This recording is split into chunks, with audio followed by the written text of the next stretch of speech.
देखो, सबसे पहली बात हमारी कमजोरी क्या है, हम परेशान हो जाते हैं। संसार में देखो तो परेशान, परमार्थ की तरफ देखो तो हम परेशान हो, ये हमारा आदत स्वभाव बन गया परेशान होना। थोड़ा सा धैर्यवान बनो, गंभीर बनो। कोई भारी से भारी विपत्ति में परेशानी स्वीकार करके विपत्ति से थोड़ी निकला जाता। सुलझो, ठीक है, ये विपत्ति आई, समस्या आई, इसका समाधान होगा। ऐसा थोड़ी कि हमें नष्ट कर देगी। अगर अभी हमारी बड़ी हानि हो जाती है, हम कल इससे बड़ा लाभ प्राप्त कर सकते हैं। हमको एकदम बिल्कुल गंभीर रहना है, इतने कमजोर नहीं बन जाना। अब वो गए तो क्या होगा, अब वो वस्तु गई तो क्या, पद गया तो क्या होगा। प्रयास किया था, ये पद मिला था, इससे बड़ा पद प्राप्त करूंगा, मैं इससे बड़ा महान बनूंगा।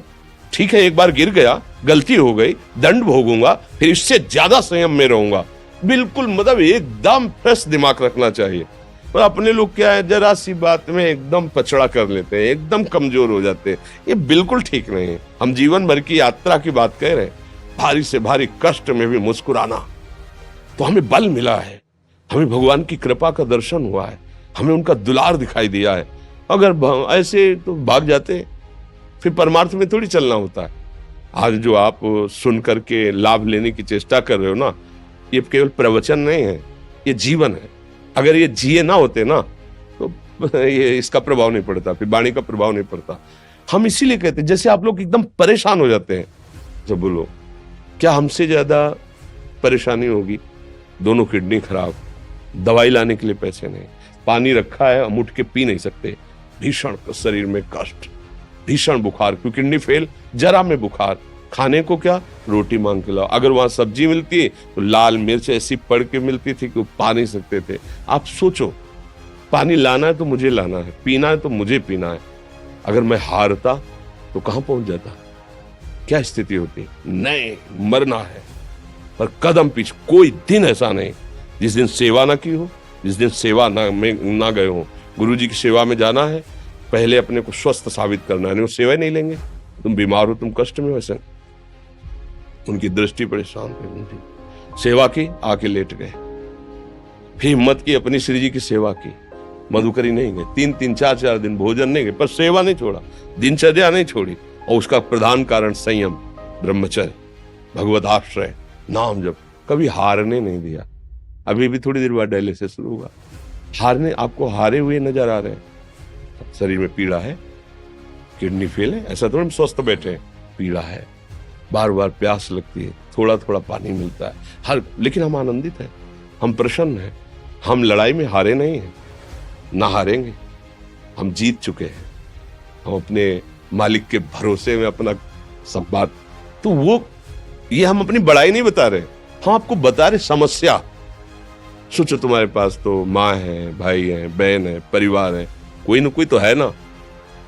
मेरा किसी ने कभी जीवन में ध्यान भी नहीं दिया, क्यों?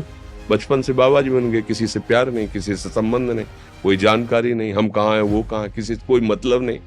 अच्छा, जवान साधु कौन श्रद्धा करे? कभी गांव जाने की हिम्मत नहीं पड़ती कि रोटी मांग ले, पता नहीं लोग क्या सोचेंगे, क्या भावना कर ले। हम दरवाजे पे खड़े हैं, क्या कैसी भाव, जो हमारे सामने आकाश वृत्ति से आया यौवन अवस्था में, वही पाया, अन्यथा भूखे रह गए। जब हम हर समय अपने को विवेक के द्वारा सावधान रखे, तो हम कभी निराश नहीं हुए, कभी उदास नहीं हुए, कभी ऐसा नहीं लगा कि यार हम दुखी, कभी नहीं लगा। उसी का फल है कि उस सुख का संकेत मिल गया जहां दुख की निशानी भी नहीं है। वही उसी के बच्चे हो, हम सब उसी धातु से बने हुए हैं। हम इतना क्यों परेशान हो जाते हैं? हम ये देखते हैं, अपने लोग थोड़ी बात बिगड़ गई परेशान, नहीं बिगड़ी तो बिगड़ जाने की संभावना में परेशान है। आज सुख है, लेकिन कल सुख छिन जाएगा, तो हम आज के सुख में सुखी ना होकर कल के दुख की आने की संभावना में हम भयभीत हो। मतलब क्या हमारी सोच रह गई? हमको इतना बलवान बनना है कि सुख और दुख दोनों हमको छू न सके। भारी से भारी सुख की व्यवस्था है तो अहंकार नहीं, हर्षित होकर किसी का अपमान न करे कि हम धनी, हम पदाधिकारी, अमुक। भारी से भारी दुख आया तो हमें किसी के सहयोग की जरूरत नहीं, हम फिर अपने कदम बढ़ाएंगे, हम फिर जुड़ी हुई अपनी भावनाओं को सजाएंगे। मस्त जीवन, एकदम तुम अविनाशी के बच्चे हो। शेर का बच्चा भेड़ों के बीच में फंसकर म्यों म्यों बोल रहा है, बस अगर दहाड़ना सीख जाए तो कोई भी उसे परास्त नहीं कर सकता। ऐसे भगवद अंश, तू प्रपंच में फंसकर अपने को इतना दीन क्यों देख रहा है? तू ऐसा है कि भगवान के दिव्यास्त्र में भी ताकत नहीं तेरे को मार सके। तू अविनाशी का अविनाशी बच्चा है। विनाशी भोगों को, विनाशी शरीर को मैं मान के इतना भयभीत, इतना दुख ठीक नहीं। ये सबके लिए, केवल एक के लिए नहीं। आप समझो, आप लोग सोचते हैं हम गृहस्थ होकर भला ऐसी स्थिति कैसे। जनक जी सुखदेव जी के गुरु हैं और राजा हैं, महल है, रानियां हैं, नौकर है, चाकर। क्या सुखदेव जी जिनके शरीर में लंगोटी भी नहीं है, दिगंबर, परमहंस के गुरु हैं जनक जी जो राजा हैं। समझो, आप ऐसा ना सोचे कि हम नौकरी कर रहे हैं, हम संसार में, हम गृहस्थ हैं, हम आध्यात्मिक की ऊंचाई पर नहीं चढ़ सकते। नहीं, आप एक सरकारी नौकरी या आप किसानी या व्यापार करते हुए आप एक अध्यात्म की ऊंचाई में चढ़ सकते हैं। और अध्यात्म ही है जो तुम्हें इस माया के दुख सुख से ऊपर उठा सकता है। दूसरा, चाहे जितनी संपत्ति आ जाए, आप सुखी नहीं हो सकते। सब देख लो, आंख खोल के देख लो।